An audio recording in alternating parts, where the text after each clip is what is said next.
Assalamualaikum warahmatullahi wabarakatuh. Alhamdulillah, alhamdulillahilladzi arsala rasulahu bil huda wa dinil haqq liyudhhirahu 'ala ad-dini kullihi wa kafa billahi shahida. Wa asyhadu an la ilaha illallah wa asyhadu anna Muhammadan abduhu wa rasuluh.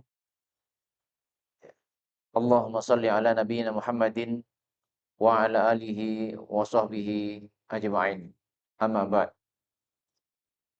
Qad qala rabbuna jalla jalaluhu fi kitabil karim.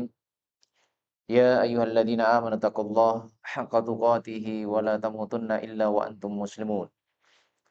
Ya ayyuhan nasu taqu rabbakumul ladzi khalaqakum min nafsin wahidah wa khalaqa minha zawjaha wa batha minhuma rijalan katsiran wa nisaa'a wa taqullaha alladzi tasaaluna bihi wal arham innallaha kana 'alaikum raqiba.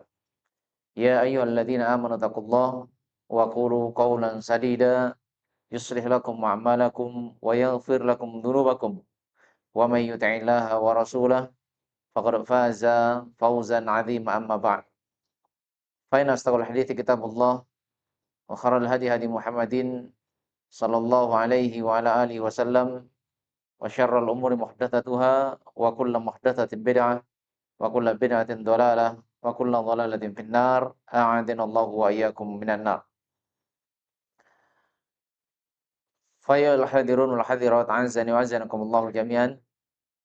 Alhamdulillah, kita bersyukur kepada Allah Subhanahu wa taala jalla jalaluhu yang memberikan kenikmatan kepada kita semua untuk bisa hadir di majelis yang sangat agung, dari majelis ilmu agama, suatu jalan yang dengannya apabila seorang hamba ikhlas dan istiqomah sampai akhir kehidupannya, maka hal ini adalah perkara yang dengannya Allah Subhanahu wa taala akan memberikan ampunan terhadap dosanya.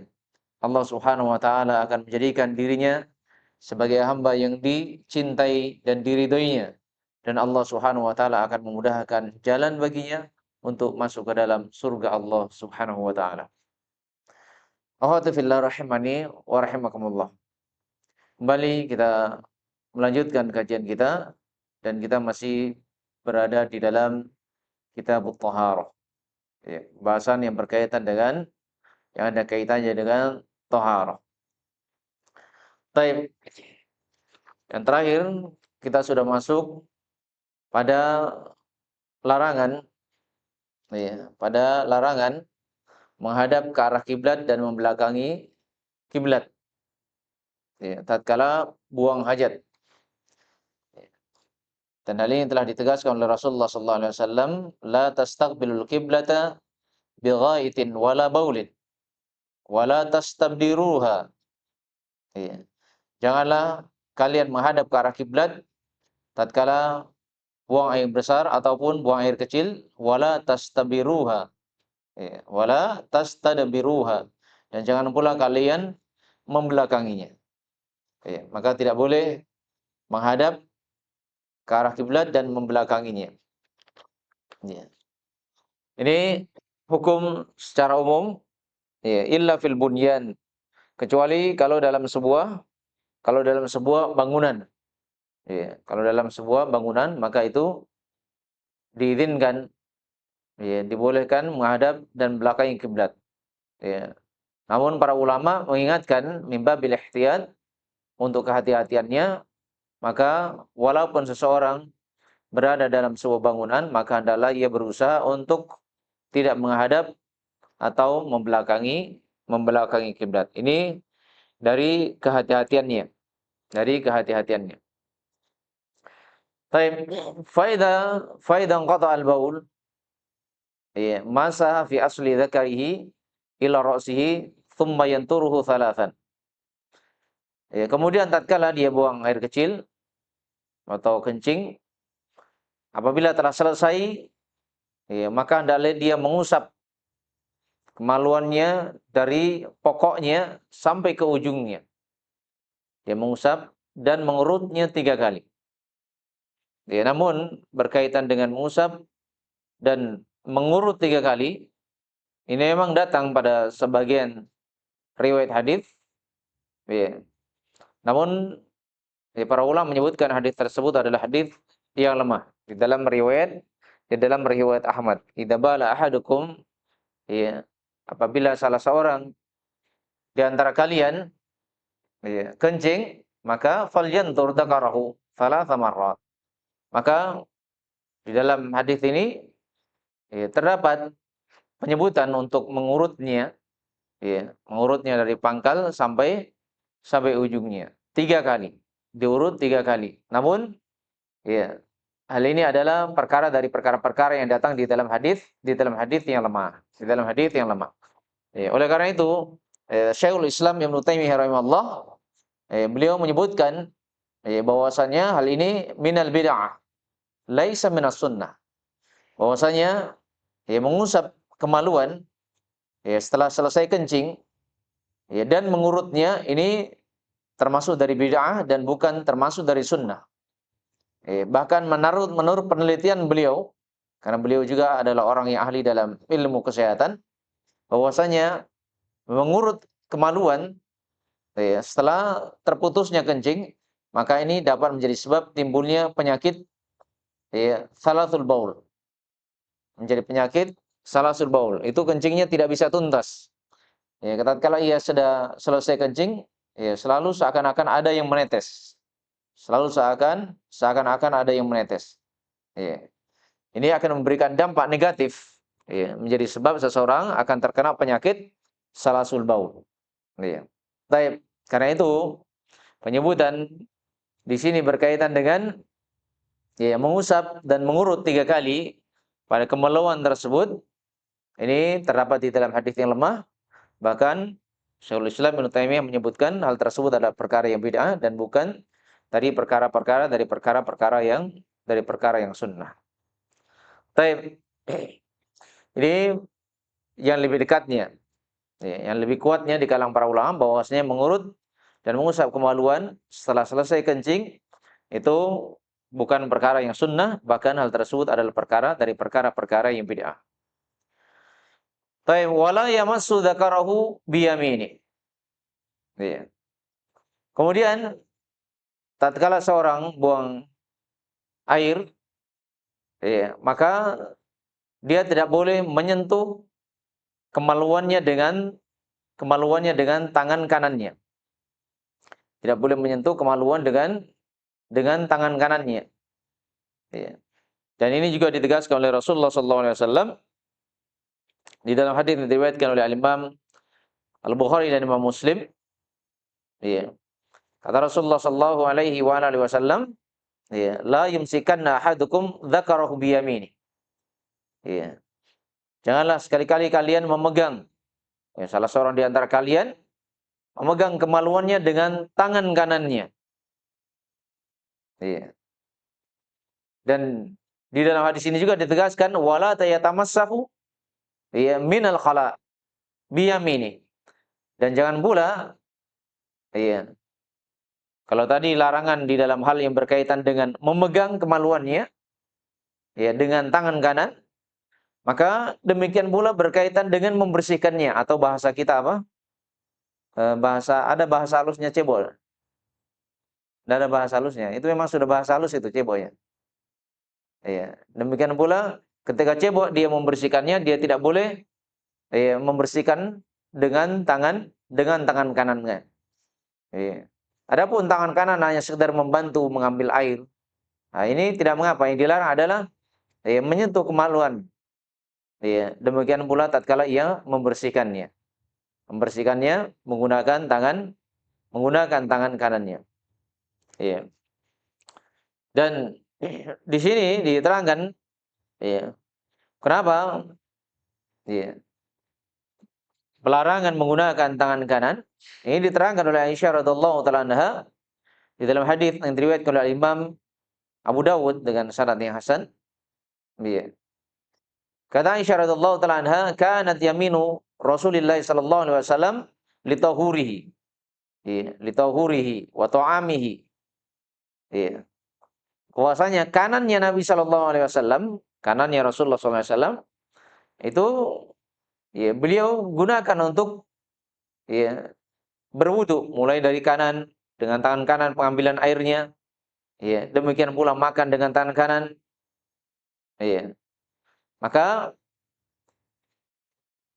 hal ini diterangkan oleh para ulama dan ini juga dijadikan sebagai pendalilan oleh para ulama, ya, dan juga di sebagian riwayat karena Rasulullah SAW yuhibbu tayammun. Rasulullah SAW menyukai dengan perkara yang kanan-kanan apabila ya selain dari buang hajat tadi. Ya, buang hajat, masuk ke tempat hajat, maka dengan kirinya. Taib. Jadi pelarangan di sini menyentuh ya kemaluan, demikian pula tatkala membersihkannya, maka bagian yang menyentuhnya adalah tangan kirinya, bukan tangan kanannya. Bukan tangan kanannya. Baik. Ini berkaitan dengan buang hajat ya. Apakah itu kencing ataupun ya, buang air besar. Ya. Ceboknya harus ketika membersihkannya dengan tangan kirinya. Ya, dengan tangan kirinya. Dengan tangan kirinya. Baik. Lalu bagaimana kalau di luar, selain ketika seorang itu bebersih dari kencing, demikian pula buang air besar, ya.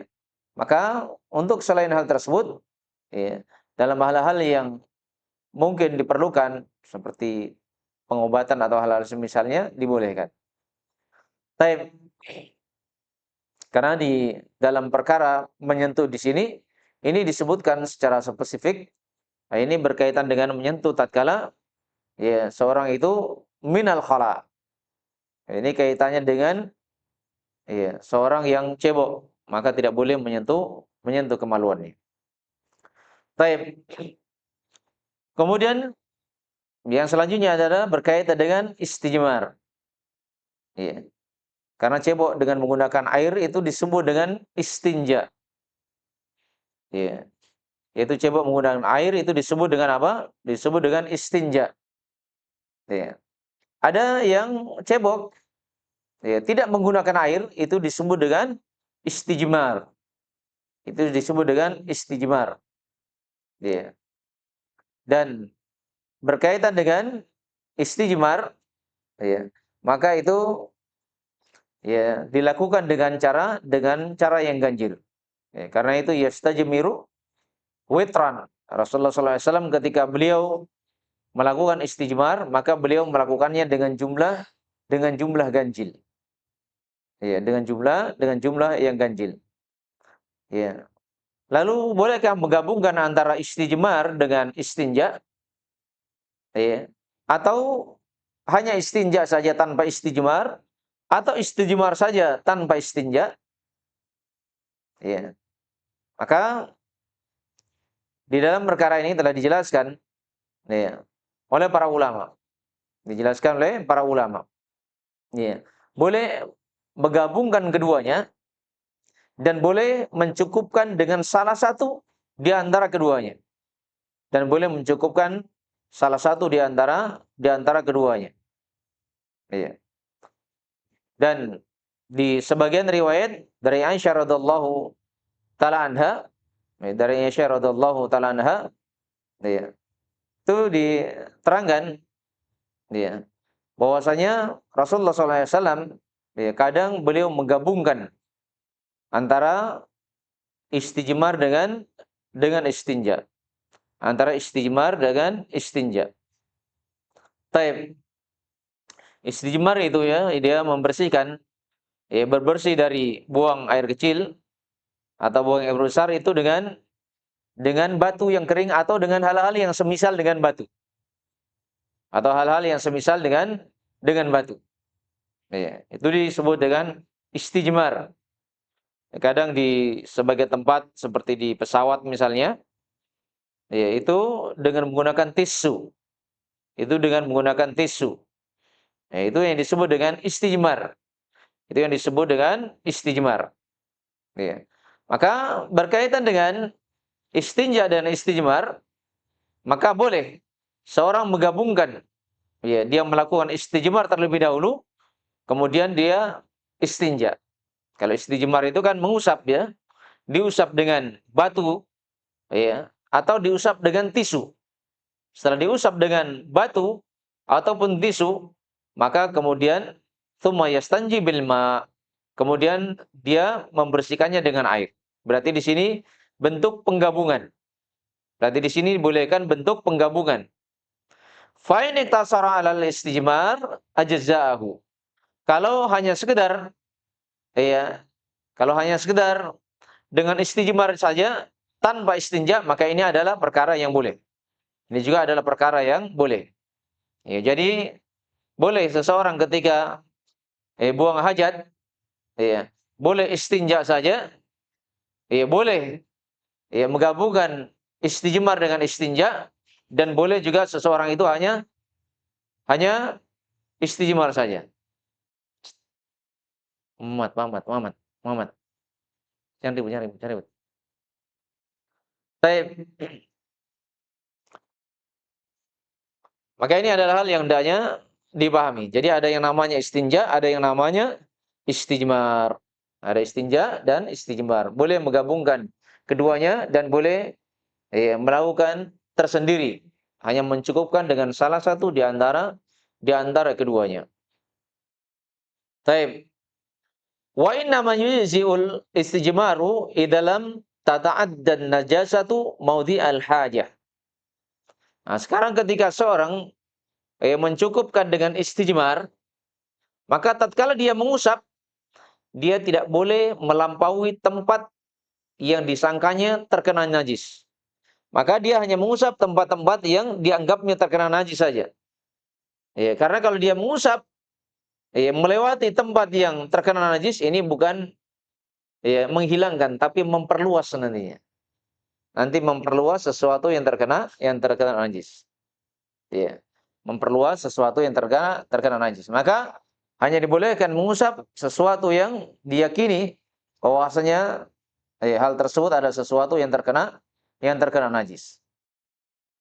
Baik. Wala yujzi'u aqall min thalathati masahatin mangkiyatin. Nah, ini diperjelas ya berkaitan dengan witir tadi, bahwasanya istijmar itu harus dengan jumlah yang ganjil. Harus dengan jumlah yang ganjil. Maka ya, tidak boleh ketika melakukan usapan itu ya, usapannya kurang dari 3 usapan. Ya, karena itu Rasulullah SAW ya, dibawakan kepada beliau dengan apa? Dibawakan kepada beliau 3 batu. Ya, bithalatati ahjar, yaitu dengan 3 batu. Ya, dan di sini juga diterangkan di dalam hadis riwayat Abu Daud, kenapa harus dengan 3 batu atau dengan jumlah 3? Lianna Nabi sallallahu alaihi wasallam amara ya, bithalatati ahjar. Karena Nabi sallallahu alaihi wasallam memerintahkan dengan 3 batu. Karena itu tatkala seorang istijmar dengan menggunakan batu, maka jumlah tersedikit witir itu bukan 1. Witir dalam hal yang berkaitan dengan istijmar. Berbeda dengan witir kaitan dengan sholat. Kalau witir kaitan dengan sholat, maka witir tersebut minimal jumlahnya adalah 1. Minimalnya adalah jumlahnya 1 rakaat. Ya. Tapi berkaitan dengan witir, tatkala seorang melakukan istijmar, memang ada pendapat sebagian para ulama yang menyebutkan tentang yang penting seorang meyakini dengan 1 usapan itu sudah bersih. Atau dengan 2 usapan dianggap sudah bersih, itu mencukupi. Ya. Namun pendapat jumhur para ulama bahwasanya apa? Ya. Harus dengan 3, karena ini paling minimalnya. Karena di dalam hadis ini asalnya bentuknya adalah perintah. Asal bentuknya adalah perintah. Ya, dan asal dalam sebuah perintah, hal tersebut adalah sebuah kewajiban. Maka paling minimal pada istijmar menggunakan 3 batu. Menggunakan tiga batu. Ini pendapat yang lebih kuat di kalangan para ulama. Taib. Wa yajuzul istijmaru bi kulli tahirin ya, yungkil mahal. Ya, yungkil mahal. Taib. Dan boleh seseorang melakukan istijmar dengan seluruh benda dari benda-benda yang suci. Ya, tapi dengan catatan benda yang suci tersebut adalah sebuah benda yang dapat membersihkan, ya, ketika dilakukan pengusapan pada tempat-tempat yang terkena najis itu. Ketika seorang buang hajat. Ya, masuk di dalamnya adalah tisu, oh ya, batu, dedaunan, ya, juga kayu. Ya. Namun para ulama mengingatkan, ya, bahwasanya berkaitan dengan seorang istijmar, yaitu dengan benda yang kering. Itu dengan benda yang kering. Kalau dia ingin menggunakan dengan batu, maka batu yang kering. Ya. Kalau dengan tisu, maka tisu bukan tisu basah, tapi tisu kering. Ya, karena tisu kering ini dapat meresap, ya, dapat mengisap sesuatu yang basah. Ya, kalau sesuatu yang basah itu bukan mengisap, tapi semakin memperluas najis yang melekat. Maka, ya, harus dengan, ya, suatu benda yang suci yang bisa membersihkan, dan dia adalah sebuah benda dari sebuah benda yang kering. Ya. Dari sebuah benda yang kering, yang suci, ya, ada yang tidak diperbolehkan. Di antara perkara yang tidak diperbolehkan adalah illa rautha wal idham. Ya. Illa rauth, kecuali rauth. Rauth ini adalah kotoran unta. Iya, ini tidak boleh dijadikan sebagai apa? Alat yang digunakan untuk melakukan istijmar. Wal idham, demikian pula apa? Berkaitan dengan tulang. Iya, berkaitan dengan tulang. Iya. Dan ini adalah perkara yang dilarang oleh Nabi sallallahu alaihi wasallam. Iya. Maka la yastanji, maka tidak boleh, ya, dia al-istijmar dengan hal tersebut. Nah, Rasulullah sallallahu alaihi wasallam anil istijmar, ya, birrauth wal idham. Rasulullah sallallahu alaihi wasallam melarang, ya, seorang melakukan istijmar dengan ar-rauth, kotoran unta, demikian pula dengan apa? Al-idham, dengan tulang. Ya, dengan tulang. Ya. Kalau tulang, apa alasannya? Nabi sallallahu alaihi wasallam menyebutkan fa innahu yazadu ikhwanikum minal jin. Ya, karena tulang itu adalah makanan saudara kalian dari kalangan jin. Dari kalangan jin. Taib. Kemudian sesuatu yang terlarang tidak boleh, benda-benda yang tidak boleh digunakan sebagai alat untuk melakukan istijmar adalah wama lahu hurmatun. Iya. Dan apa-apa yang memiliki hurmah, sesuatu yang dihormati. Kertas-kertas yang padanya terdapat ilmu. Karena ilmu adalah sesuatu yang harus dimuliakan. Ya, ilmu. Ya. Maka tidak boleh. Demikian pula sesuatu yang dimuliakan, hal yang kaitannya dengan makanan. Kalau makanan, dari bangsa jin saya seperti tulang tidak boleh digunakan untuk istijmar, maka demikian pula makanan manusia. Jangan sampai kerannya mati, tisunya jauh, yang dekat adalah kue kering. Maka tidak boleh seorang istijmar dengan kue kering. Walaupun hal tersebut adalah perkara yang bisa meresap, ya, yang bisa membersihkan. Maka tidak boleh. Taib. Kemudian berkaitan dengan istijmar, ya, itu dibolehkan walaupun ada air. Berbeda dengan seorang yang tayamum, maka asalnya apa? Ya, seorang tidak boleh melakukan tayamum, ya, kecuali kalau memang tidak ada air. Kecuali kalau memang tidak ada air, maka baru boleh melakukan apa? Melakukan tayamum. Tapi berkaitan dengan istijmar tidak. Maka istijmar ini boleh dilakukan walaupun ada air. Walaupun ada air. Iya. Taib, ini al-istijmar. Ya.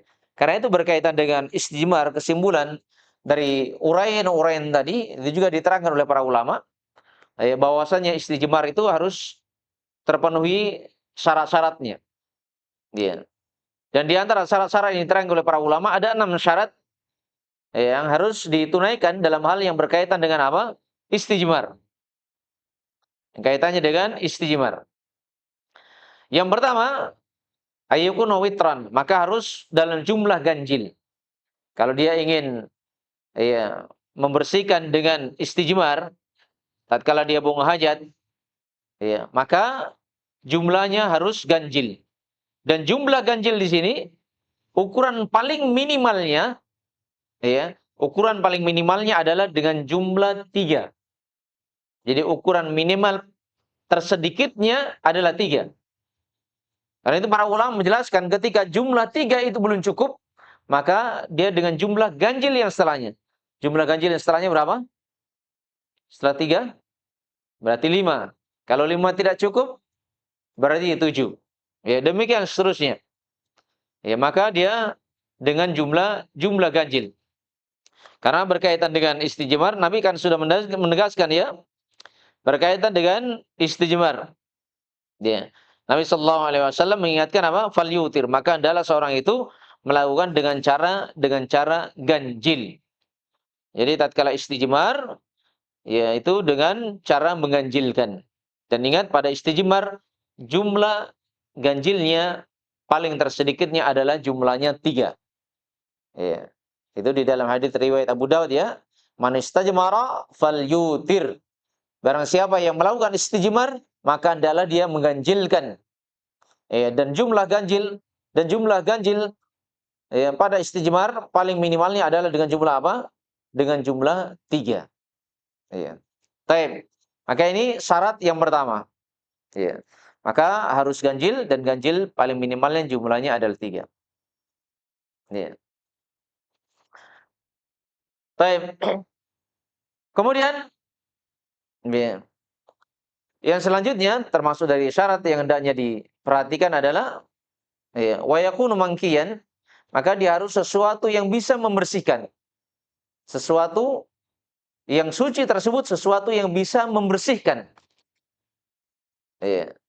Bukan sesuatu yang basah. Karena yang basah tadi apa? Bukan meresap. Seorang yang kencing kan biasanya ada basahan yang melekat pada kulit kemaluannya. Maka tatkala dia menggunakan benda yang basah, itu bukan menghilangkan tapi melebarkan.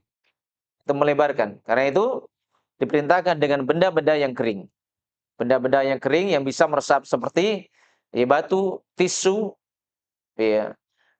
kalau ada kayu, ada kayu-kayu yang kering, maka dan tentunya apa yang bersih ya. Jangan sampai ada sesuatu yang ada kumannya. Ada kumannya, maka sesuatu yang bersih. Taib. Kemudian syarat selanjutnya wala yujawizu fi mawdi'in najas. Maka tidak boleh melampaui pada tempatnya najis. Maka tatkala diyakini tempatnya najis, dia lihat di tempat itu, maka hanya pada tempat najis, tidak melebihi tempatnya najis tatkala memberikan usapan-usapannya. Kemudian syarat yang berikutnya adalah sesuatu dengan sesuatu yang suci. Tidak boleh dengan benda-benda yang najis. Tidak boleh istijmar dengan benda-benda yang najis. Demikian juga termasuk syaratnya ada la yastajmiru bil haram. Tidak boleh dia istijmar dengan sesuatu yang diharamkan. Kemudian selanjutnya wa malahu hurmah, sesuatu yang dihormati. Seperti apa tadi? Makanan. Makanan. Demikian pula kertas-kertas yang padanya terdapat ilmu. Baik. Ini kaitannya dengan apa? Kaitannya dengan istijmar. Berarti istijmar tadi apa? Istijmar membersih tatkala seorang buang hajat dengan batu, tisu atau dengan hal yang semisalnya. Kalau istinja tadi dengan apa? Istinja dengan menggunakan air, berbersih dengan air. Boleh menggabungkan istijmar dengan istinja, dan boleh mencukupkan istinja saja tanpa istijmar, dan boleh mencukupkan seseorang apa? Istijmar tanpa istinja. Taib, dipahami sampai sini ya? Taib. Maka selesai berkaitan dengan apa? Qada al-hajah. Berkaitan dengan penunaian hajat. Buang air besar dan buang air kecil. Taib. Sudah selesai pembahasan air. Sudah selesai pembahasan yang berkaitan dengan najis, ya. Demikian pula sudah selesai berkaitan dengan masuk ke dalam ya, tempat buang hajat, ya. Sudah selesai juga pembahasan yang berkaitan dengan apa? Istinja dan istijmar. Istinja dan istijmar. Mungkin kalau istinja sudah banyak orang mau mengetahui ya. Berkaitan dengan istijmar, ya biasanya jarang orang yang mengetahui tentang apa? Al-istijmar. Baik. Sekarang kita masuk di dalam bab yang baru. Kita masuk di dalam bab yang baru. Iya. Bab yang baru adalah babul wudu. Bab yang berkaitan dengan al-wudu. Wudu secara bahasa dia adalah al-wadha'ah. Ya, wudu logatan adalah al-wadha'ah. Ya, yaitu sesuatu yang indah. Ya, wudu itu secara bahasa adalah al-wadha'ah, yaitu sesuatu yang indah. Ya. Adapun secara istilah diterangkan oleh para ulama, ya wudu adalah istimalul ma ya tahur ya binniat ala a'dha'il mahsusah bisifatin mahsusah. Ya. Secara istilah adalah penggunaan air. Ya, airnya adalah air yang tahur. Airnya yang tahur, air suci lagi mensucikan. Itu disebut dengan air tahur. Kalau air yang suci saja itu ada tahir, suci tapi tidak bisa mensucikan, seperti air kelapa. Ya. Demikian pula air apa yang lain? Air teh, ya. Air kopi, ya, air susu, ya. Kuah. Ya, jangan sampai nanti ada yang wudhu pakai kuah. Ya. Itu suci ya, tapi tidak mensucikan. Ya, suci tapi tidak mensucikan. Baik. Maka menggunakan air, ya, air yang tahur dengan niat, ya, untuk apa? Untuk mencuci anggota badan yang tertentu. Ya. Anggota badan yang tertentu dengan sifat-sifat yang tertentu. Dengan sifat-sifat tertentu. Tapi sebagian ya, para ulama juga menyebutkan definisi dari wudhu secara istilah adalah ata'budu lillahi bi ghuslin wa maskhi fi a'dha'il makhsusah ya, ala sifatin makhsusah. Ya. Secara istilah wudhu adalah ibadah kepada Allah Subhanahu wa taala. Di mana ibadah tersebut kaitannya dengan cucian dan usapan. Cucian dan usapan karena ada yang dicuci dan ada yang diusap. Fi a'dha'il mahsusah, pada anggota badan yang tertentu. Karena wudhu itu tidak mencuci seluruh badan atau mengusap seluruh badan. Maka anggota badan yang dicuci, demikian pula yang diusap adalah anggota badan yang tertentu. Ala sifatin mahsusah. Kemudian bentuk pencuciannya, demikian pula usapannya adalah bentuk-bentuk cucian dan usapan-usapan yang tertentu. Taib.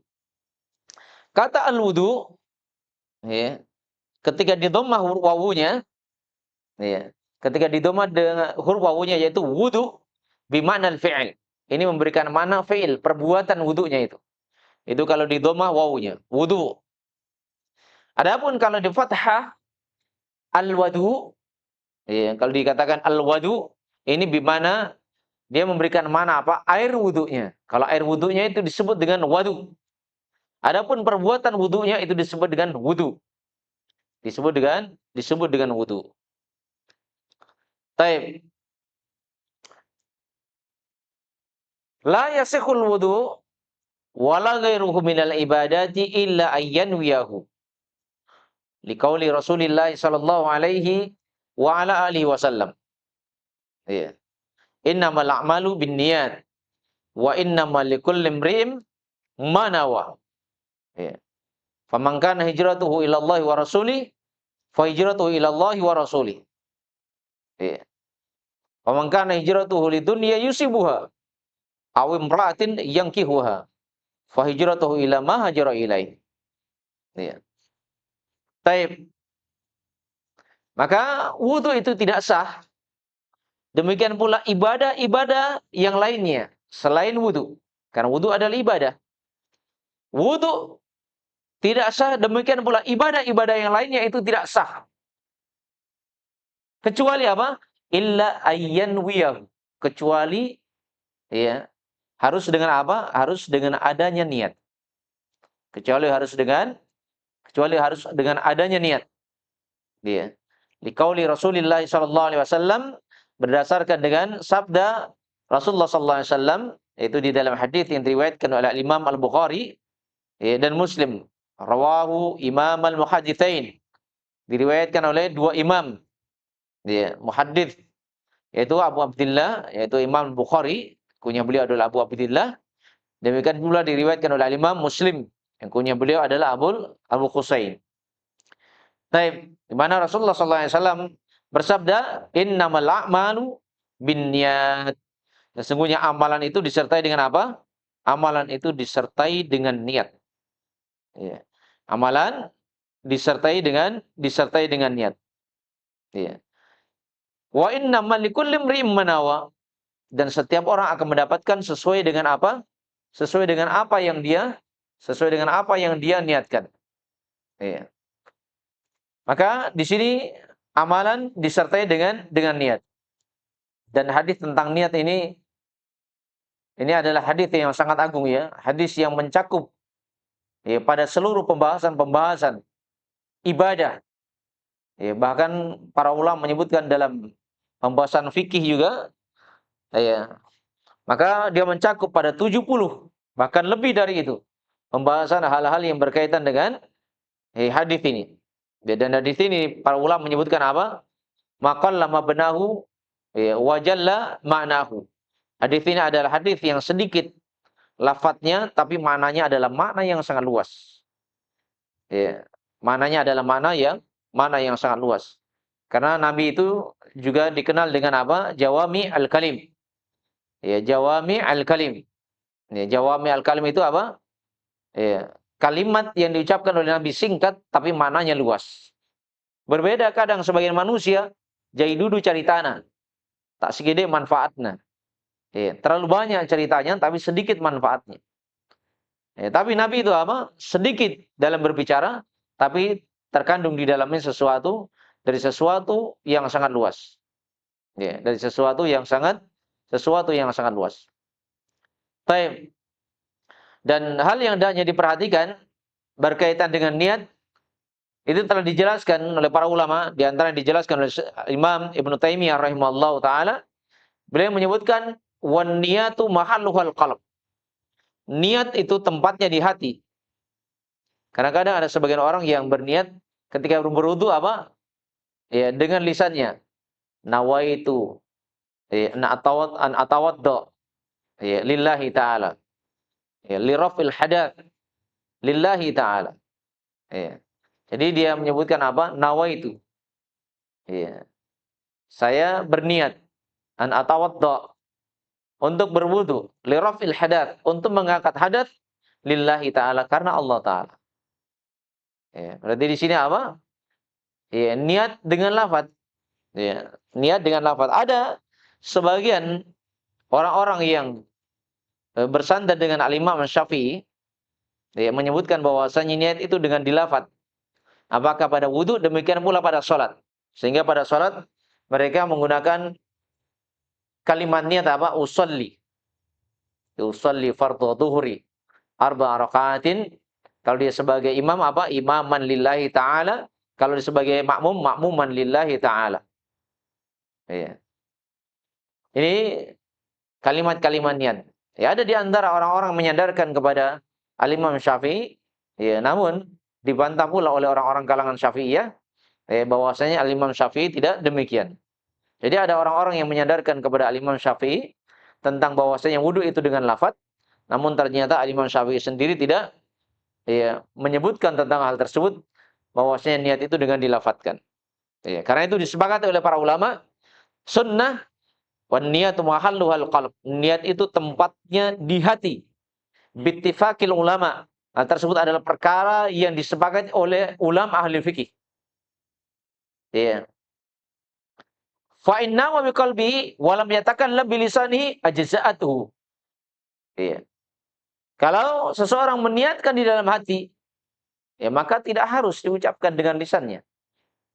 Ketika dia sudah meniatkan dalam hati, maka hal tersebut adalah perkara yang telah mencukupinya. Itu adalah perkara yang dianggap sah ketika dia niat dalam hatinya. Ya, karena kalau niat itu selalu diucapkan itu repot ya. Ya, nawaitu an akula, saya berniat untuk makan. Ya, nawaitu an akhruj, saya berniat untuk keluar misalnya. Semuanya diucapkan, ini akan repot. Iya. Sementara ad-dinu yusrun, agama itu adalah mudah. Iya. Yuridullah bikumul yusra wala yuridu bikumul usra. Ya, Allah Subhanahu wa taala menginginkan kemudahan bagi kalian dan Allah tidak menyulitkan untuk kalian. Iya.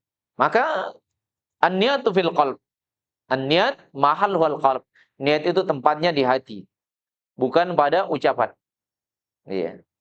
Dan tentunya iya, niat itu ya, para ulama menyebutkan padanya terkandung dua hal. Pada niat itu terkandung dua hal. Kandungan yang pertama adalah tujuan ya, pelaksanaan. Tujuan pelaksanaan amalan tersebut kepada siapa? Untuk siapa?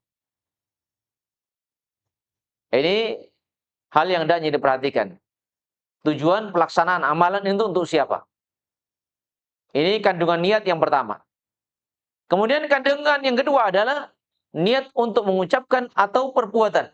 Karena berkaitan dengan amalan itu ada amalan apa? Ada amalan lisan dan ada amalan badan. Ada amalan lisan dan ada amalan badan. Iya. Taib. Karena kadang ada sebagian orang iya, hanya amalan badannya yang nampaknya baik, namun ternyata apa? Iya. Tujuan niatnya bukan karena Allah Subhanahu wa taala. Maka ini adalah perkara dari perkara-perkara yang berbahaya. Iya. Dan manusia itu akan diganjar sesuai dengan apa? Sesuai dengan apa yang dia niatkan. Wa innamal likulli imri'in ma nawa. Dan setiap orang akan mendapatkan sesuai dengan apa yang dia niatkan. Iya. Dan niat seseorang itu nilai keikhlasannya itu berjenjang-jenjang. Maka tingkat derajat keutamaan seseorang itu berjenjang-jenjang.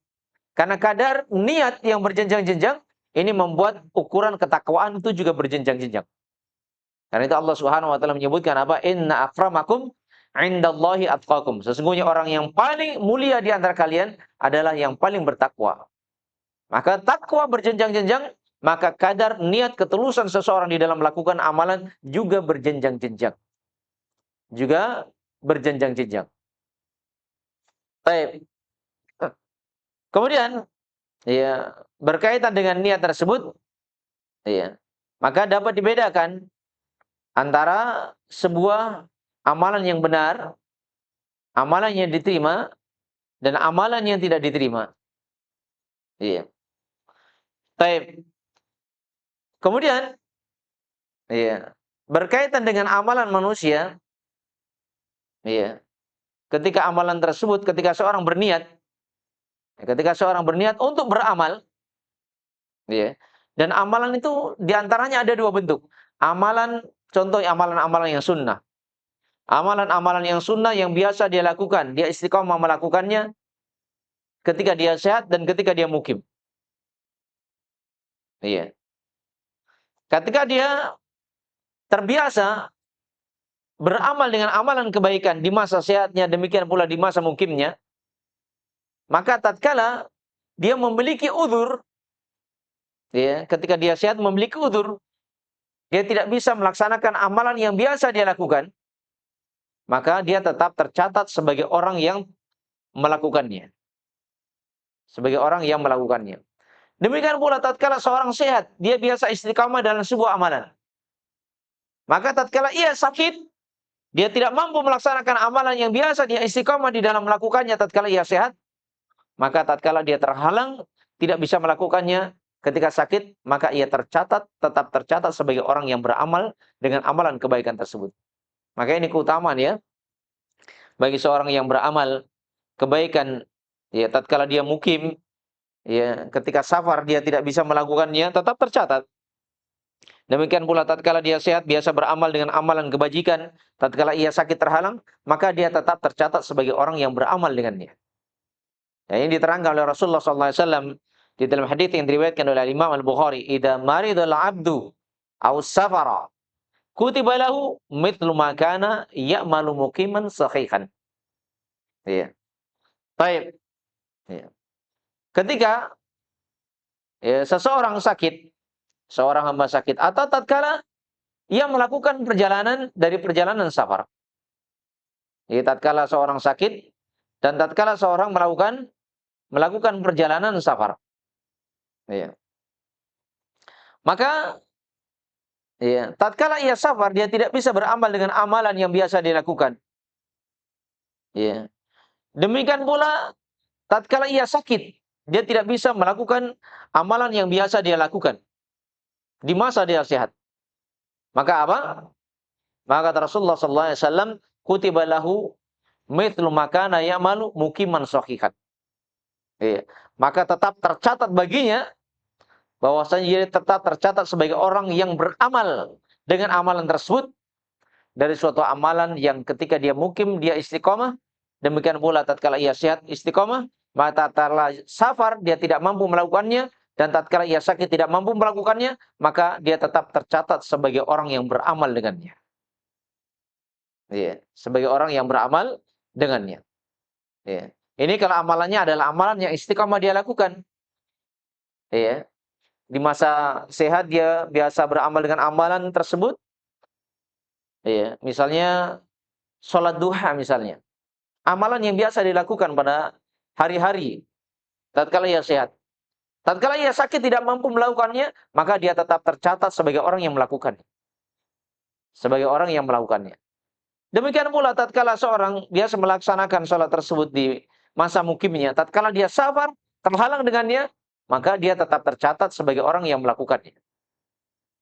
Ini kalau amalan tersebut sudah menjadi kebiasaannya. Namun kalau seseorang berniat dan amalan tersebut bukanlah amalan yang biasa dia lakukan, dia baru berniat. Dia baru berniat untuk melakukannya dan dia terhalang oleh sesuatu. Misalnya ketika dia sehat, sekarang dia baru berniat mau istiqomah untuk melakukan sebuah amalan. Dia mau istiqomah untuk melakukan sebuah amalan. Dia baru niat, tiba-tiba terhalang untuk melaksanakannya. Maka di sini hanya tercatat sebagai orang yang mendapatkan keutamaan pahala berniat, bukan tercatat sebagai orang yang beramal. Hanya niat saja dia dapat. Berbeda dengan tadi ya, seorang yang berniat untuk terus menjaga amalan soleh, ya, dia istiqomah di dalamnya, namun dia terhalang tatkala ia sakit dan tatkala ia sabar, maka dia tetap tercatat sebagai orang yang beramal. Adapun seorang yang belum pernah beramal dengan amalan-amalan kebaikan tersebut, atau amalan tersebut bukan amalan-amalan yang dia istiqomah di atasnya, ketika dia berniat baru mau melakukan, kemudian dia terhalang, maka dia tidak tercatat sebagai orang yang melaksanakan amalan tersebut, namun dia hanya mendapatkan pahala niat untuk melakukan amalan tersebut. Paham ya? Baik. Ini berkaitan dengan niat. Tentunya ini adalah hal yang penting yang hendaknya diperhatikan berkaitan dengan niat. Baik. Dan kalimat hadis Nabi sallallahu alaihi wasallam innamal amalu binniyat ini adalah khabarun an hukmi syariah 'alal amal. Iya. Fal a'malu binniyat. Maka kalimat dari sabda Nabi sallallahu alaihi wasallam innamal amalu binniyat ini adalah kabar. Ini adalah pengkhabaran atau informasi an hukmi syariati 'alal amal. Ya, ini terdapat informasi tentang apa? Hukum syariat terhadap sebuah amalan atau suatu amalan. Bahwasanya setiap amalan itu pasti ada niatnya. Ya. Ingat ya, setiap amalan itu pasti ada niatnya. Setiap amalan. Ini hukum asal. Namun ada sebuah amalan yang tidak ada niatnya. Jadi hukum secara umum apa? Setiap amalan itu pasti ada niatnya. Itu hukum secara umum. Tapi ada sebuah amalan yang tidak disertai dengan niat, walaupun itu adalah sebuah kebaikan, maka tidak teranggap sebagai kebaikan. Dia tidak dapat. Iya. Contohnya apa? Hah? Seorang yang beramal, ya, tapi amalan itu tidak disertai oleh niat. Kapan amalan tidak disertai oleh niat?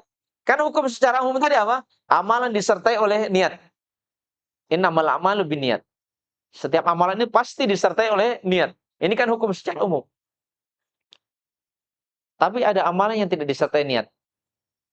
Kapan itu?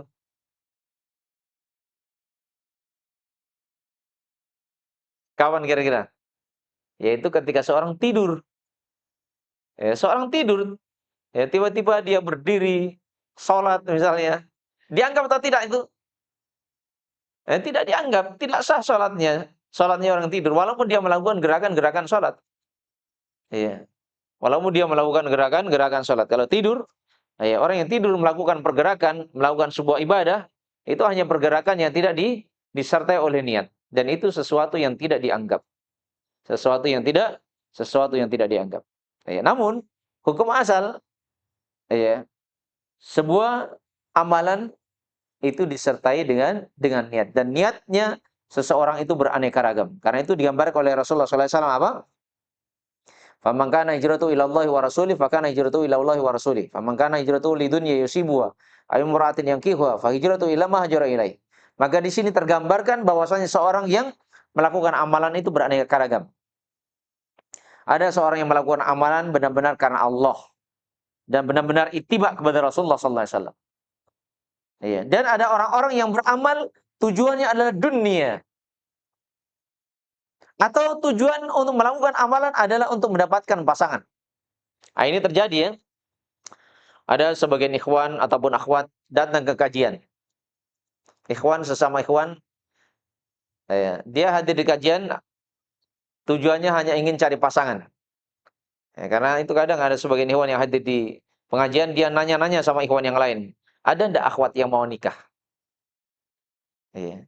Demikian pula sebaliknya, ada di antara para akhwat tanya di tempat duduknya para akhwat, ada ndak akhwat ya, ada ndak ikhwah yang mau nikah? Iya. Sehingga tatkala ia mendapatkan apa yang diinginkannya, niatnya memang hadir di majelis ilmu, tujuannya bukan untuk mengambil ilmu, tujuannya hanya untuk cari pasangan, sehingga tatkala dia sudah mendapatkan pasangan, hilang batang hidungnya. Tidak nampak lagi di majelis ilmu. Ya, kalau batang hidungnya tidak nampak, pasti orang juga tidak nampak kan? Tidak nampak. Ini kadang terjadi. Ya. Karena itu digambarkan niat-niat itu beraneka ragam. Niat-niat itu beraneka ragam. Karena itu para ulama itu tidak pernah mentazkiyah diri mereka bahwasanya mereka ikhlas. Karena itu tidak pernah dikenal di kalangan para ulama mengatakan saya ikhlas. Tidak ada. Para ulama tidak pernah mengatakan saya ikhlas. Karena itu adalah tazkiyatun nafs. Dan itu adalah perkara yang dilarang. Dan Allah Subhanahu wa taala berfirman apa? Fala tuzakku anfusakum. Seorang tidak boleh merasa, oh saya sudah ikhlas. Ada yang jamin dia sudah ikhlas? Bisa jamin atau tidak? Tidak ada yang bisa jamin.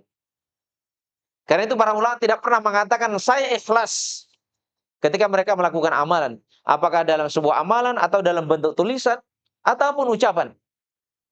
Mereka hanya berkata apa? Semoga amalan ini menjadi amalan yang Allah jadikan sebagai amalan yang ikhlas, yang dengannya Allah menjadikan hal tersebut sebagai suatu perkara yang kami dapat keberuntungan dari Allah Subhanahu wa taala. Menjadi sebab keselamatan, menjadi sebab dimasukkan ke dalam surga. Jadi mereka tidak pernah mengatakan saya ikhlas.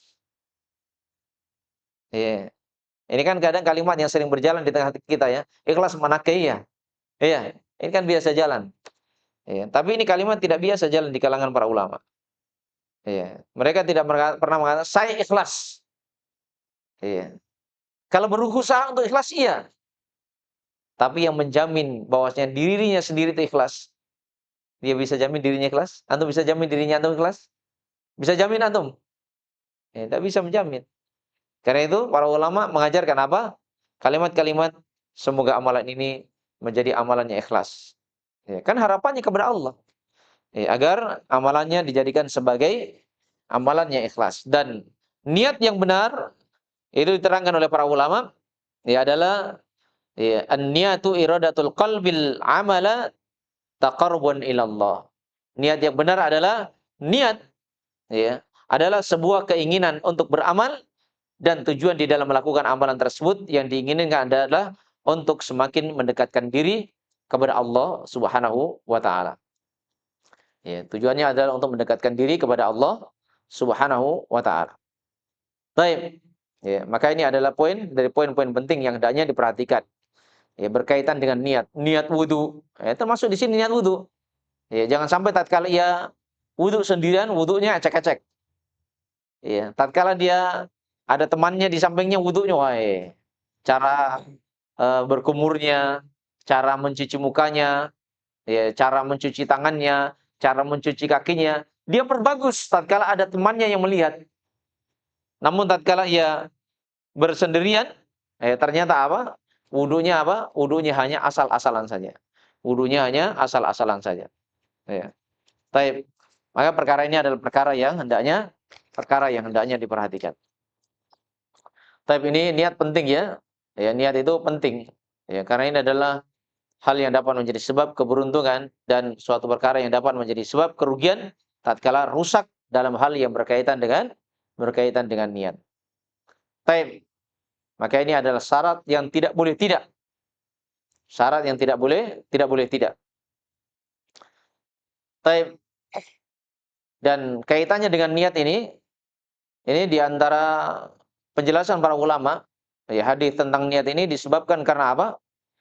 Sababul wurudnya dari hadis ini karena ada seorang laki-laki, ya, ketika dia hijrah dari Mekah ke Madinah, ya, dia hijrah, di mana ketika itu kaum muslimin, ya, memiliki kewajiban hijrah dari Mekah ke Madinah. Kenapa? Karena tidak bisa menampakkan keislaman. Tidak bisa menampakkan keislaman. Karena kewajiban bagi seorang muslim adalah menampakkan amalan dari amalan-amalan keislaman di dalam perjalanan kehidupannya. Tatkala seorang di suatu tempat dia tidak bisa menampakkan keislamannya, maka wajib hijrah, wajib pindah. Wajib pindah. Ya, karena itu tatkala kaum muslimin di Mekah tidak bisa menampakkan keislaman, maka Allah mewajibkan mereka untuk pindah, mewajibkan mereka untuk hijrah ke Madinah ketika itu. Ya. Dan ingat ya, orang-orang yang tinggal di negeri kafir, ya, dia tidak bisa menampakkan keislamannya. Kemudian, ya, dia mampu hijrah, dia tahu jalannya dan dia punya biayanya untuk hijrah. Ya, kalau dia tidak pindah, ya, dari tempat tersebut, sementara ia tidak bisa menampakkan amalan keislamannya, maka ini dianggap sebagai seorang yang melakukan kezaliman terhadap diri mereka sendiri. Dan ingat akan firman Allah Subhanahu wa taala di dalam surah An-Nisa ayat yang ke-97, Allah ingatkan, ya, alladzina tawaffahumul malaikah. Ya, orang-orang yang diwafatkan oleh malaikat, zalimi anfusihim, mereka berbuat zalim terhadap diri-diri mereka. Mereka tinggal di negeri kafir, mereka tidak bisa menampakkan keislamannya. Mereka tidak mau hijrah, padahal mereka punya biaya dan tahu jalannya tempat untuk berpindah di negeri kaum muslimin. Mereka tidak pindah. Maka malaikat bertanya kepada mereka, qalu fima kuntum? Ya. Maka malaikat bertanya, bagaimana kalian ini? Kenapa kalian tidak hijrah? Kalian tidak bisa menampakkan keislaman, namun kalian tetap tinggal di sini. Karena harusnya kalian pindah. Ya. Kalau tidak bisa menampakkan keislaman di negeri kafir, maka tidak boleh tinggal di negeri tersebut. Ya, karena itu tidak boleh seorang hanya tergiur pemandangan-pemandangan indah, ya, ada musim seminya, ya, kemudian mereka tinggal di negeri kafir pada tidak bisa menampakkan keislamannya. Maka tidak boleh ya, maka tidak boleh. Maka orang yang meninggal di tempat tersebut sama dengan orang yang berbuat zalim pada diri mereka sendiri tatkala mereka mampu untuk pindah. Kemudian mereka tidak mau pindah. Ya, tatkala malaikat bertanya, "Kenapa kalian tidak hijrah? Padahal kalian punya biaya, kalian, ya, tahu tempatnya hijrah. Kenapa tidak hijrah?" Mereka mengatakan, "Kunna mustada'ifina fil ard." Kami termasuk orang-orang yang lemah. Ya, tidak bisa. Maka para malaikat mengatakan, "Qalu alam takun ardullahi wasi'ah." Bukankah bumi Allah itu luas? Fatuhajiru fiha. Kalian bisa hijrah padanya. Maka orang-orang yang tinggal di negeri kafir tidak mampu menampakkan keislaman, mereka mampu pindah, mereka mampu dari sisi biaya, tapi mereka tidak mau pindah disebabkan karena mereka lebih suka tinggal di negeri tersebut dalam hal-hal yang kaitannya dengan duniawiyah, maka Allah berikan kabar kepada mereka, faulaika ma'wahum jahannam. Maka tempat kembali mereka di negeri akhirat adalah neraka jahanam. Wasaat masira, dan jahanam adalah sejelek-jelek tempat kembali. Iya. Ini ketika mereka mampu pindah, punya biaya untuk pindah. Adapun orang-orang yang tidak punya biaya dan tidak tahu jalannya, itu dimaafkan. Dia tidak mampu menampakkan keislaman, tapi dia tidak punya biaya dan tidak tahu jalannya. Nah, itu yang dimaafkan. Karena itu di ayat yang ke-98 Allah tegaskan, illal mustad'afina minar rijali wan nisa. Kecuali mereka yang tertindas, baik laki-laki maupun wanita. Mereka mau pindah tidak punya biaya, tidak punya juga biaya, tidak tahu juga jalannya. Maka mereka yang dimaafkan. Adapun orang-orang yang punya biaya dan mampu pindah, kalau tidak pindah, maka dianggap sebagai orang yang berbuat zalim terhadap diri mereka. Ya, maka hadis ini apa? Ya, juga menunjukkan ada orang yang hijrah dari Mekah ke Madinah, tujuannya hanya untuk menikahi Ummu Qais. Ya, karena itu laki-laki tersebut dikenal apa? Muhajir Ummu Qais. Ini sebab, ya, di antara hal yang diterangkan oleh para ulama, sebab adanya hadis innamal a'malu binniyat. Ya, karena ada orang yang hijrah dari Mekah ke Madinah tujuannya hanya untuk menikahi seorang perempuan. Hanya untuk menikahi seorang perempuan. Baik. Kita baru sampai niat ya tentang wudu. Ya. Kita sekarang masuk di sesi tanya jawab. Afwan Ustaz, apakah boleh seorang perempuan umroh untuk pertama kali tanpa mahram? Karena tidak ada mahram yang bisa menemaninya. Baik. Salah satu ibadah umroh, demikian pula ibadah haji, adalah kemampuan. Karena itu salah satu hal yang diingatkan di dalam sabda Nabi sallallahu alaihi wasallam adalah man istata'a ilaihi sabila, yaitu orang-orang yang memiliki kemampuan untuk melakukan perjalanan. Ketika seorang perempuan tidak memiliki mahram, maka tidak dianggap sebagai orang yang memiliki kemampuan. Walaupun dia punya biaya, karena mahram itu tidak bisa dibeli. Mahram itu tidak bisa dibeli. Karena di sebagian tempat itu apa? Itu ada di sebagian tempat orang-orang membuat jasa mahram. Bayar biaya mahram. Nah, itu tidak ada ya dari sisi agama. Itu hanya orang-orang mencari duit saja. Ya. Dalam cara-cara yang kadang memberikan pengelabuan terhadap manusia. Ya, maka bagi seorang perempuan yang belum memiliki mahram, ya, maka dianggap sebagai seorang yang belum memiliki kemampuan. Ya. Belum memiliki kemampuan, dan seseorang, ya, tidak melakukan perjalanan tersebut kecuali ketika dia memiliki kemampuan. Lalu bagaimana kalau dia memaksakan diri, ya, untuk tetap melakukan ibadah umroh ataupun ibadah haji tanpa disertai oleh mahram? Kalau rutinitas ibadahnya sesuai dengan tuntunan, ibadahnya sah. Kalau ibadahnya sesuai dengan tuntunan, ya, di atas niat yang benar, maka apa? Ibadahnya sah, tapi dia berdosa melakukan perjalanan safar tanpa disertai oleh mahram. Ya. Jadi ibadahnya, ibadah umrohnya, ibadah hajinya, kalau sesuai dengan tuntunan ibadah haji dan umrohnya, ibadahnya sah. Ya. Tapi ingat, ya, dia berdosa karena melakukan perjalanan safar tanpa disertai oleh mahram. Ya. Baik. Karena itu yang belum nikah ya nikah saja. Ya. Dan tentunya berkaitan dengan pernikahan, ya, seorang memilih pasangan yang baik, ya. Karena pasangan yang baik, kriteria yang mendasar yang disebutkan oleh Nabi sallallahu alaihi wasallam apa? Ahsanuhum khuluqa, idza faqihu, yaitu yang paling baik dari sisi akhlaknya apabila ia senantiasa mempelajari agama, tafaquh fid din. Jadi dua hal ini digandengkan. Ketika seorang mencari teman, kawan dalam bergaul, demikian pula kawan hidup, pasangan hidupnya, maka pilih kriteria yang paling mendasar apa? Dia adalah orang yang memiliki akhlak yang baik dan senantiasa mempelajari agama. Ini dua hal. Tidak boleh hanya salah satunya. Kadang baik dari sisi caranya bergaul. Iya, tapi ternyata dia adalah orang yang jauh dari amalan ketaatan, maka tidak bernilai di sisi Allah Subhanahu wa taala. Demikian pula seseorang jangan menilai orang yang hanya sekedar rajin belajar. Rajin belajar belum tentu dia bagus akhlaknya. Ini orang sudah lama taklimnya, sudah lama ikut taklim, belum tentu dari sisi etika. Dari sisi ilmu, iya mungkin. Ya, kadang-kadang ada sebagian orang punya ilmu, tapi tidak punya etika. Ini kan bermasalah. Ya. Seorang yang hanya punya ilmu, tidak punya etika, dia akan sering menuntut hak, tapi kurang di dalam memenuhi hak. Ya. Selalu ingin diperlakukan baik, sementara dia kurang di dalam memperlakukan kebaikan terhadap orang punya hak kebaikan terhadapnya. Ya. Jadi ini kriteria yang mendasar. Ya. Adapun cantik, ganteng, kaya, itu setelahnya. Ya. Karena yang namanya kecantikan, ya demikian pula kegantengan, tapi ketika tidak punya akhlak yang baik, tidak ada di atas agama yang baik, maka tidak menjadi sebab kebahagiaan. Demikian pula kekayaan. Ya. Tanpa agama dan akhlak yang baik, maka hal tersebut akan menuju kepada kerugian. Taib, demikian seterusnya.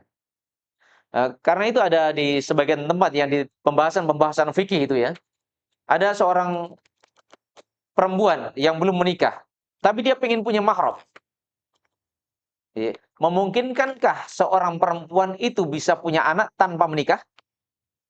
Hah? Memungkinkan atau tidak? Seorang perempuan punya anak tanpa menikah?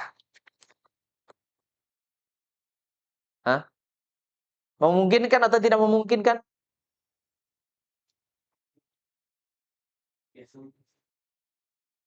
Para ulama menyebutkan memungkinkan ya. Ya, memungkinkan. Karena itu di dalam pembahasan sesuan itu disebutkan memungkinkan seorang perempuan yang masih gadis memiliki susu untuk menyusui. Apalagi di masa-masa ini ya, ada suntikan-suntikan apa namanya? Yang dengannya seorang perempuan itu memiliki susu. Memiliki susu.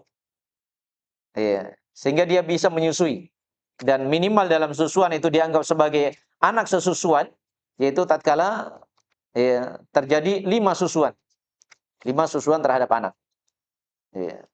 Apa namanya itu dalam istilah kedokteran ada suntikan-suntikan yang seorang perempuan memiliki air susu.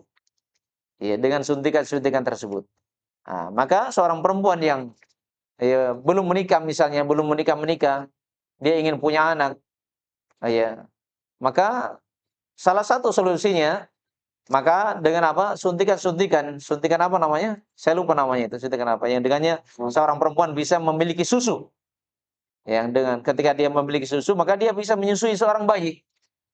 Ya, yang dengannya ketika dia menyusui bayi laki-laki, maka bayi laki-laki tersebut bisa menjadi apa? Menjadi anak susuannya.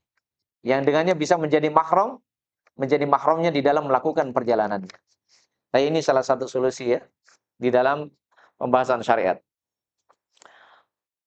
Kemudian afan jika masuk kamar mandi untuk buang hajat dan ketika selesai apakah saya boleh langsung berwudu atau keluar dari kamar mandi terlebih dahulu lalu masuk kembali untuk berwudu. Berkaitan dengan wudu di kamar mandi, ini adalah perkara yang dibolehkan. Yang dilarang itu adalah zikirnya. Dan salah satu zikir berkaitan dengan membaca tasmiyah. Namun tasmiyah ini hukumnya apa? Tasmiyah itu hukumnya sunnah, bukan wajib. Ya, tasmiyah itu hukumnya sunnah. Tasmiyah itu membaca bismillah. Sampai situ. Jadi seorang yang berwudu itu disunnahkan untuk membaca bismillah. Tapi ingat, itu hukumnya sunnah.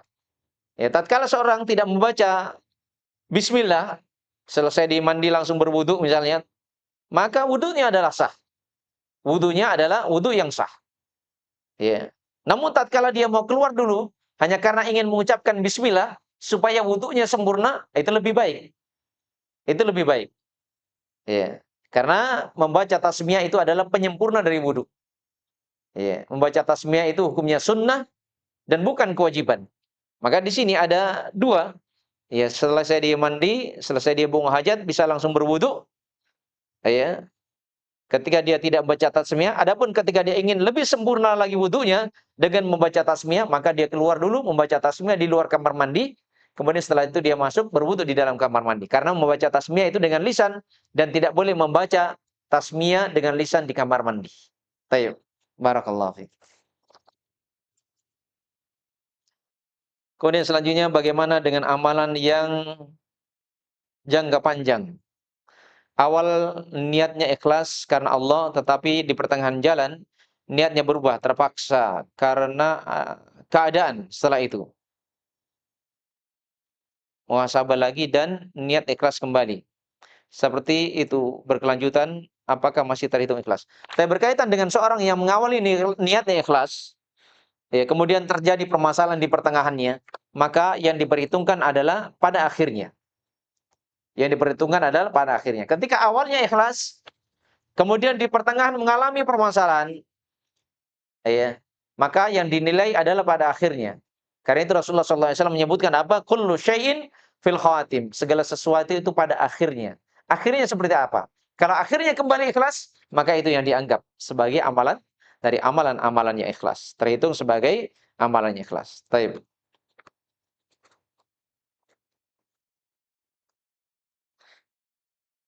Anak saya seorang akhwat yang pergi menuntut ilmu di kota lain. Apakah jika ia kembali ke Makassar, liburan itu terhitung dia safar atau tidak? Anak saya seorang akhwat yang pergi menuntut ilmu di kota lain. Apakah jika ia kembali ke Makassar itu terhitung dia safar atau tidak? Kotanya kota mana dulu ini? Kalau kota jaraknya safar, iya. Ya, kalau kota yang jaraknya safar, iya. Ketika iya, dia melakukan perjalanan misalnya dari sini kota Makassar ke kota Surabaya misalnya. Ya, atau kota Jakarta misalnya, ke Surabaya atau kemana? Atau ke Bandung. Iya. Maka tidak boleh melakukan perjalanan sendirian. Maka harus disertai oleh mahram, disertai oleh mahram. Iya. Karena itu Rasulullah SAW menyebutkan, "Man kana yu'minu billahi wal yaumil akhir," ya. Diingatkan barang siapa yang beriman kepada Allah dan Rasulnya, dan sebagian riwayat perempuan yang beriman kepada Allah dan hari akhir, maka salah satu kewajiban yang hendaknya ditunaikan, tidak boleh melakukan perjalanan safar kecuali harus disertai oleh mahramnya.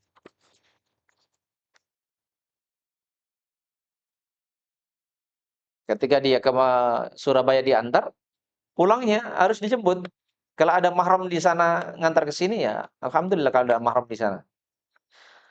Baik, apakah tempat ia menuntut ilmu termasuk tempat mukimnya atau di Makassar? Baik, berkaitan dengan seorang yang misalnya tinggalnya di Mangkutanah misalnya, tinggal di Mangkutanah.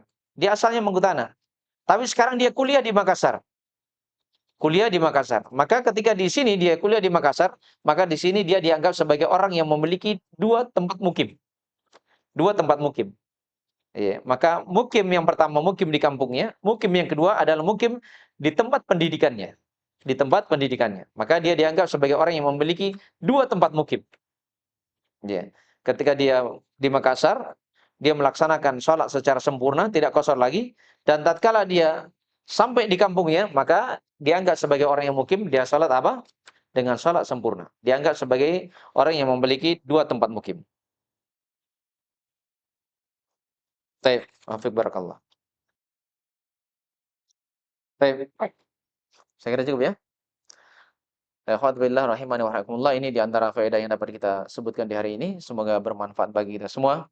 Dan semoga Allah Subhanahu wa taala memberikan kemudahan kepada kita semua untuk menjaga niat-niat kita, dan semoga Allah Subhanahu wa taala memudahkan kita untuk ikhlas di dalam beramal, dan semoga Allah Subhanahu wa taala memudahkan kita untuk mengawali amalan tersebut berada di atas keikhlasan dan terus berada di atas keikhlasan sampai akhir kehidupan kita, sehingga kita pun menjadi hamba-hamba yang mendapatkan keberuntungan dari Allah Subhanahu wa taala. Amin ya rabbal alamin. Ilahuna subhanallahi wa bihamdihi asyhadu an la ilaha illa anta astaghfiruka wa atubu ilaik wa akhiru da'wana alhamdulillahirabbil alamin. Wassalamualaikum warahmatullahi wabarakatuh.